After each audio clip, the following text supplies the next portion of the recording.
Hey, what's up guys? Tony here, and welcome to another Gran Turismo 5 Ford Mustang GT car build. And so, really what we should do is kick this thing off. I've got 22,181 credits to play with, so what I want to do, the goal was racing transmission, fully adjustable transmission. From there, I was going to pick up a racing clutch kit, the twin plate clutch kit. However, when I went to it, I'm like, oh yeah, I don't have enough money. So basically all we were able to do in this particular episode is pick up the racing transmission, and I'll go ahead and get into adjusting that in a minute. But I mentioned in my last commentary, it is really hard to race cars, US cars, because the circuits themselves, they aren't very American centric. Like I really wouldn't imagine them to be American centric, but they're very few races, and there are absolutely none in the special events, the seasonal events. So I picked the Polyphony Digital Cup, and you can see the competition: Ford GTR, Camaro, Fairlady Z, Integra, Lexus, Austin, my car, and then I think there's like a Ford GT, BMW M3. Anyways, the point is what I'd love, and maybe there is, and I haven't checked because it's been a couple weeks since I last played this game.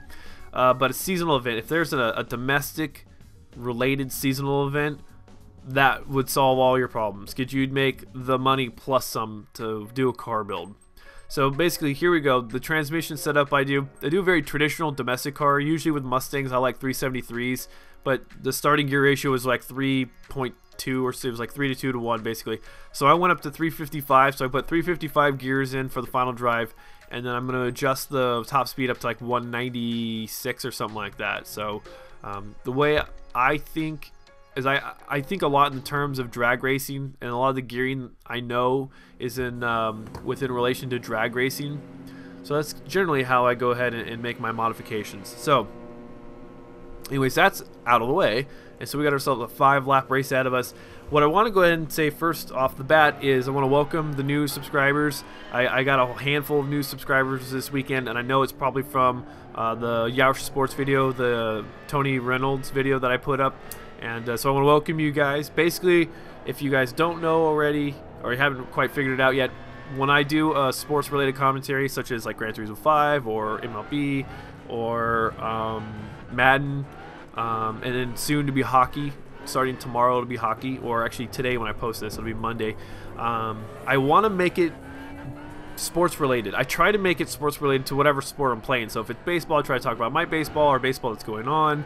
Sometimes I'll have sort of a talk that's just like, okay, here, I want to talk. Usually I save my Gran Turismo or my Black Ops videos for just like blabbering about anything. So basically, I got talking about something recently, and that's why I want to bring it up. I just want to kind of go ahead and explain to the new subscribers what it is and how I go about, putting this channel together. So over the weekend, I was working, and then for those of you who don't know, I work as a delivery driver for Pizza Hut, and I was out on a delivery, and I was driving past this. It's called Chariot Sales or something, like Chariot Motors, I think is what it's called. It's basically a used car dealership. It's kind of like, it borders the ghetto. Like, it's a nice dealership next to a Boomers, which used to be a family fun center, if you guys remember that. But it's weird. It's like a ghetto, but not, because the apartment complexes that I was delivering to are actually really nice, and they're full of Marines. And Marines aren't necessarily like the most wealthiest of our citizens. However, they get paid well enough where they can have nice things. So like the apartment complex is in the nice area of this kind of surrounding ghetto-ish area, if it kind of makes sense. You guys probably all know areas like that. Anyways, so it's a fairly large used car dealership. So I drove past it on the street called Grapevine, and so as I'm turning right on Grapevine from this other road called Vista Way, I see a silver, like a 2005, 2006 silver Mustang GT, and I was like, man, I wish I could have a car like that, because I drive a 2003 Toyota Corolla. It's nothing special, it's an S model, so it's kind of like sporty with the, it's got the body kit, and I lowered it with 1.5 with the iBox springs, and I've got some Scion TC wheels on it. So it's pretty clean. I wish it was a little bit lower. I wish I would have sprung for the 2-inch springs, but no big deal. I mean, it still looks good from certain angles. Sometimes it looks a little high. Anyways, the point is I like my car, but it's not really a tuner car, I mean, you could consider it a tuner car from the standpoint that it's a Japanese car, it's a popular car, but there's really no aftermarket support for it, like a Honda Civic. You know, Honda Civic, RSX, Acura Integras back in the day, they have tremendous amount of support. WRXs now, what other cars would, Evos, Mitsubishi Eclipses, things like that. Those cars have a ton of aftermarket support. And you can buy everything from turbo kits, superchargers, nitrous kits. I mean, you can put a nitrous kit on anything, you can turbocharge anything, as long as you want to go through the manual labor of manufacturing these parts, especially like turbo manifolds, downpipes, intercooler piping, things like that. So anyways, for the longest time, I've always wanted a car that was more heavily supported by the aftermarket industry. And so when I passed by the Mustang, I was like, man, I really wish I could have a Mustang like this one that I'm driving. And so basically, I got thinking about this, and I've mentioned this before. So then here's another thing for those who don't know. This winter, I'm going to be going to Ukraine for 3 weeks, and so I've been saving up money since pretty much April when I got my tax return back. Because I took my tax return, I bought airfare, and now I've been saving up to go. And things have gotten in the way, like school gets in the way. I got to pay for tuition and fees and books and parking and yada yada yada. So basically, I don't have the amount of money that I potentially could have going there. I'd kind of hoped to have a couple $1,000s going there, but I didn't. I think I'm going to go there with maybe $600 in my pocket. Maybe, we'll see, because there's a lot of expenses. I still need to buy this cold weather clothes that I did a commentary about a while back. But I got thinking about next year, because I don't have any great grand plans to do anything next year. Maybe go to Chicago, and maybe go to Miami for a Cubs and Marlins game, because they're going to be opening up the new Marlins, the Miami Marlins, and their new stadium and everything. So maybe I'll be doing that. I'm not sure. Oh, and there's a Vegas trip too. So I've got 3 sort of events planned for next year. But in the back of my mind, I'm thinking, man, I think it was like $1,500 from my tax return last year. It's something that I've never gotten. I've never gotten a big check. I've never gotten more than like a couple $100 back from the government. But I got $1,500 back, biggest check I've ever gotten. And I'm like, man, I could bank that, and I could buy a new car. Now, granted, I could do some things to my car, such as like new tires, a new clutch, new brakes. You know, I could kind of work on it and just kind of bring it back up to where it used to be.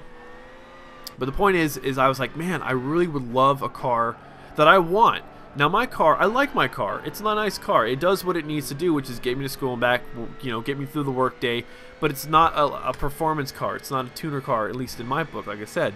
And one thing that I've always wanted was a car that I want. And basically, I didn't really want this car to begin with. My parents thought it would be the best car for me, and I traded in this old 2000 Mirage that I had, and I wanted to buy a Mustang. They didn't want me to buy a Mustang, and I'm like, hey, look, it's my money.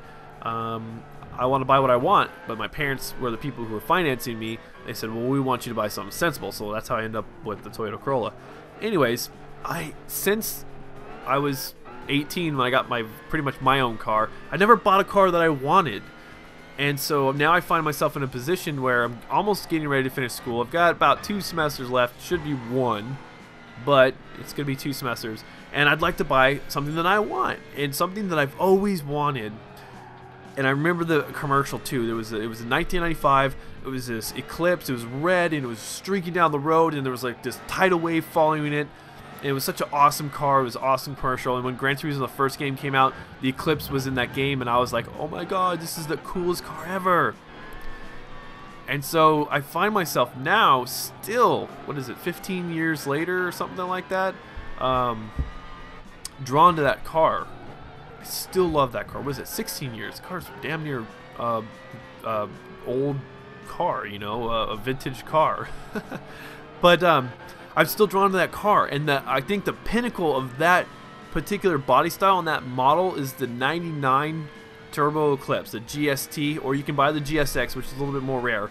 But that body style with the big swooping wing, to me, and like the headlights are nice. Oh, that is the sexiest Eclipse. And I find myself going, I think next year, by the end of next year, my goal is say this time next year, I want to buy a Mitsubishi Eclipse GST or GSX. Now it'd be great to have the all-wheel drive, but I'm a front-wheel drive guy. I don't know why. I'm weird like that. I like front-wheel drive cars, and maybe it's because I don't really have any ambitions to make it a track car. It's more just like a weekend warrior, just a fun car to have, tune and perform, and make it for me. So next year, I'm kind of setting a goal for myself. I want to try to buy a new car. I want to try to buy a Mitsubishi Eclipse. Look at this fail. I laughed my ass off when I did that. I was like, what? But yeah, I thought I'd share that with you because I was talking with Tan about this, and he's like, well, what about this car? Well, how about a track car? Why don't you build a track car? Because you live in Southern California and you could do a bunch of stuff. And I'm like, no, I really just want a little weekend warrior car. So anyways, guys, we made 24,000, so we got 26,281 credits to spend on the next episode. Thanks for watching, guys. Thanks for subscribing, and I'll talk to you later.